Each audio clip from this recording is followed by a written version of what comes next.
Pemirsa, meski sudah ada larangan dari pemerintah, sejumlah warga masih saja mencari cara untuk bisa pulang ke kampung halaman. Mereka mencoba mengelabui petugas dengan menumpang di kendaraan yang dikecualikan.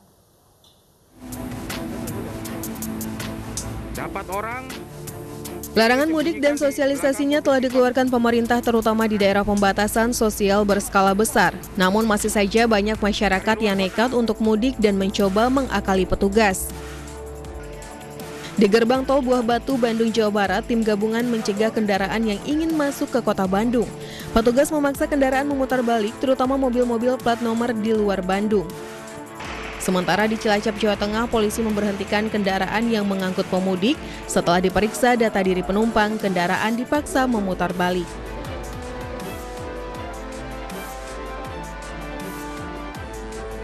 Sedangkan di Brebes, banyak kendaraan dari Jabodetabek yang melintasi jalan tikus atau jalan alternatif untuk menghindari pemeriksaan polisi. Masih banyaknya pemudik yang nekat membuat Gubernur Jawa Tengah mengusulkan kepada gugus tugas COVID-19 untuk membuat tindakan yang lebih tegas sehingga para pemudik yang masih nekat bisa diproses hukum. Belakangan banyak ditemukan pemudik yang menghalalkan segala cara agar bisa pulang ke kampung halamannya, salah satunya menyewa truk towing untuk mengelabui petugas. Truk towing yang mengangkut mobil ini ternyata berisi 8 pemudik yang hendak masuk ke wilayah kota Semarang. Namun aksi para pemudik ini ketahuan petugas dan dipaksa memutar balik. Tim Liputan iNews melaporkan. Pemirsa, untuk mencegah banyaknya warga yang nekat mudik, Gubernur Jawa Tengah Ganjar Pranowo berpandangan perlu adanya penerapan sanksi tegas sesuai dengan Undang-Undang Kekarantinaan Kesehatan. Dan pemirsa, berikut kami tampilkan kembali cuplikan dialog dengan Gubernur Jawa Tengah Ganjar Pranowo dalam program iNews sore tadi. Hukuman yang paling tepat untuk mendisiplinkan pelanggar yang mudik, hukuman seperti apa Pak yang menurut Anda pas, Pak? Pakai aja Undang-Undang Karantina. Undang-Undang Karantina ada denda maksimum 100 juta, hukuman maksimum 1 tahun. Ya tinggal nanti pengadilan saja yang memutuskan. Dia akan diputuskan berapa lama begitu ya.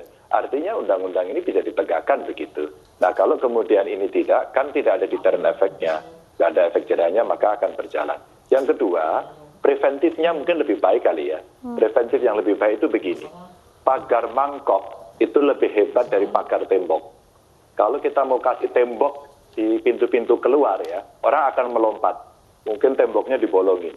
Tapi dengan pagar mangkok, mereka yang pulang kan rata-rata karena nggak punya kerja, nggak bisa kerja, di PHK. Terus kemudian kontrakan habis nggak bisa bayar karena nggak bisa kerja. Maka mangkoknya yang diisi. Maka mereka tetap stay di wilayah PSBB, terus kemudian kita suplai makanan. Sumbernya dari mana? Ada dari pemerintah pusat, ada dari pemerintah provinsi atau kabupaten kota.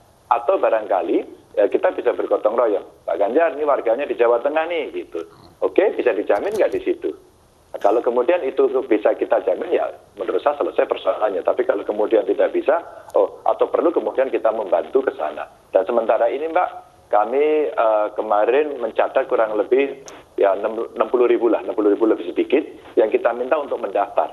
Dan setiap hari masih WA saya ke medsos saya, mereka mendaftarkan terus-menerus. Terus kita verifikasi terus-menerus. Kurang lebih yang verified itu sekitar 12 ribuan kemarin itu. Nah kalau kemudian ini masih terus kita verifikasi, ya sudah 12 ribu ini kita siapkan tim untuk nanti kita kirimi makanan di tempat masing-masing yang ada di sekitar Jabodetabek begitu. Baik, Pak Ganjar tadi Anda menyebut itu. Iya, Pak Ganjar tadi Anda menyebut angka 80.000 yang sudah lolos masuk ke Jawa Tengah. Kira-kira berdasarkan evaluasi perbatasan wilayah baik provinsi, kabupaten kota dan juga desa ini lengangnya atau lolosnya di mana, Pak?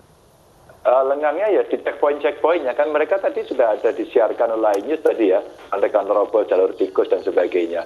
Kalau kita mencatat Mbak yang sudah mudik sebelum PSBB juga, kita udah 600.000 lebih Mbak.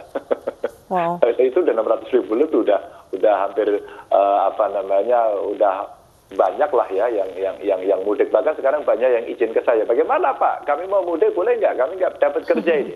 Maka kata-kata saya belum dapat bantuan itu sekarang menjadi kalimat yang paling banyak saya terima di handphone saya. Apa jawaban Pak Ganjar ketika mendapatkan teks itu Pak? Saya kasih nomor handphone, nomor telepon dan WA kantor penghubung Jakarta. Kalau enggak kemudian itu saya teruskan ke sana. ya kita kirimi saat itu, Mbak. Kalau memang mereka tidak bisa makan beneran kan ya berdosa kita. Baik, Pak Ganjar, tadi Anda menyebut pagar mangkok, yaitu dengan mengisi mangkuk-mangkuk perantau asal Jawa Tengah yang berada di zona merah, misalnya di Jabodetabek. Sejauh ini dari Pemprov Jawa Tengah sendiri sudah mendata, Pak, ada berapa warga Anda yang berada di daerah merah? 60.000 lebih yang terdaftar di kita. Maka tadi kita verifikasi terus, sudah 12 ribuan kalau nggak salah, dan ini masih kita verifikasi terus-menerus. Belum yang dikasih bantuan secara langsung. Awal-awal dulu, Mbak, ada buruh-buruh yang sudah tidur di pinggir jalan begitu karena proyek flyover-nya sudah selesai. Beberapa kemudian dia sudah tidak bisa makan, kemudian melaporkan. Dan saya tanya, Mbak, Anda kok punya nomor telepon saya dari mana? Dibagi, Pak, sama teman-teman, Pak, gitu. Jadi sekarang tiap hari saya buka itu di medsos saya, ya udah, penghubung kami kantor perwakilan Jateng di Jakarta sekarang memang cukup sibuk. Saya minta konsentrasi saja sama soal ini, agar PSBB di Jabodetabek ini sukses. Kalau PSBB-nya di sana sukses, maka ini tidak akan merembes ke Jawa Tengah. Nah, kalau Jawa Barat besok juga melakukan PSBB, maka sebenarnya Jawa Tengah punya 2 saringan gitu. Kalau 2 saringan ini masih lolos, ya kita sendiri harus mengkoreksi lah sebagai penyelenggara negara. Pemirsa, 7 dari 30 warga yang mengikuti rapid test di Tulungagung, Jawa Timur dinyatakan reaktif. Sementara di Buleleng, Bali, seorang bayi dinyatakan positif corona karena diduga tertular dari orang tuanya.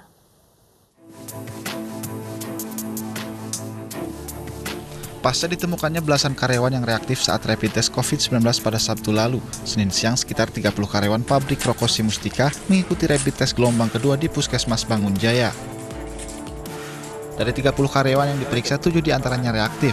Ketujuh orang tersebut berasal dari sejumlah kecamatan di Tulungagung, diantaranya Kecamatan Gondang, Karangrejo, dan Kauman. Yang datang hanya per KPTB Tulungagung sekitar 30-an sekian. Dan hasil rapid test hari ini dengan karyawan yang ber-KTP Tulungagung ditemukan 7 positif rapid test.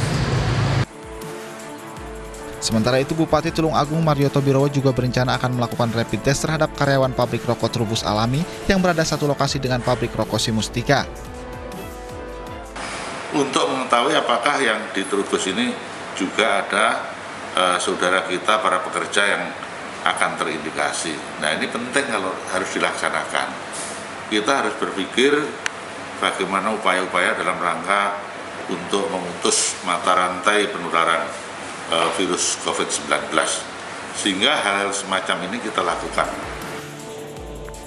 Sementara itu, Dinas Kesehatan Kabupaten Buleleng, Bali menggelar rapid test kepada 147 warga di Desa Bondalem, Buleleng, Bali. Ke-147 orang ini dirapid test atas tracing yang dilakukan oleh Dinas Kesehatan Kabupaten Buleleng terhadap 14 orang pedagang yang telah terkonfirmasi positif hasil swab sebelumnya. 16 orang dinyatakan reaktif, salah satunya adalah bayi. Bayi yang dinyatakan reaktif tersebut karena ibu dari bayi ini sebelumnya sudah terkonfirmasi positif dari hasil swab dan dirawat di Rumah Sakit Giri Mas, Kecamatan Sawan, Buleleng, Bali. Sementara 16 orang lainnya dikarantina di salah satu sekolah di desa setempat dan akan diambil swabnya Selasa besok. Dari Tulungagung, Jawa Timur, dan Buleleng, Bali, kontributor iNews melaporkan.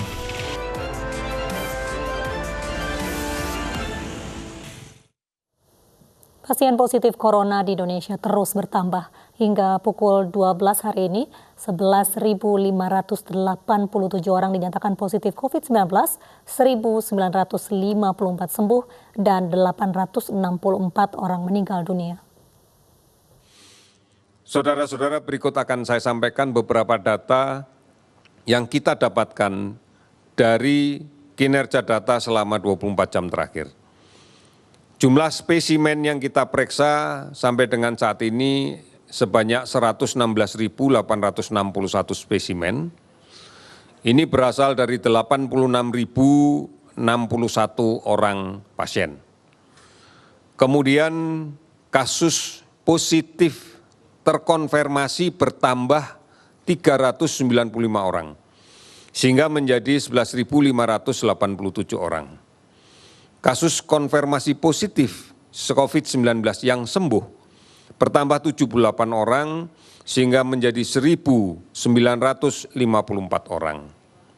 Kasus yang meninggal bertambah 19 orang, sehingga menjadi 864 orang. Pasien ODP akumulasi sampai dengan saat ini adalah 238.178. Dari data ini kemungkinan besar bahwa yang sudah selesai kita observasi dan kemudian sudah selesai pemantauannya sekitar hampir 200.000. Oleh karena itu tinggal sebagian saja yang memang proses pemantauannya belum selesai. PDP 24.020 orang. Ini keseluruhan sedang dalam proses untuk konfirmasi laboratorium dengan menggunakan PCR. 331 kabupaten kota telah terdampak di 34 provinsi. Kalau kita lihat sebaran pasien sembuh yang paling banyak adalah di DKI Jakarta 632, kemudian Sulawesi Selatan 199, Jawa Timur 178, Jawa Barat 159, dan Bali 159.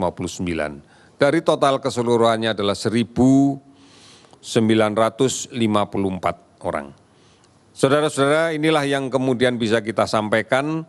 Mari kita berpartisipasi secara aktif dalam penanganan COVID-19. Mari kita putuskan penularan COVID-19.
wilayah yang PSBB dan ini sudah mulai untuk sementara waktu ya Pak ya.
Tiga penumpang kereta rel listrik komuter lain jurusan Bogor Jakarta positif corona. Kami hadirkan informasi selengkapnya sesaat lagi.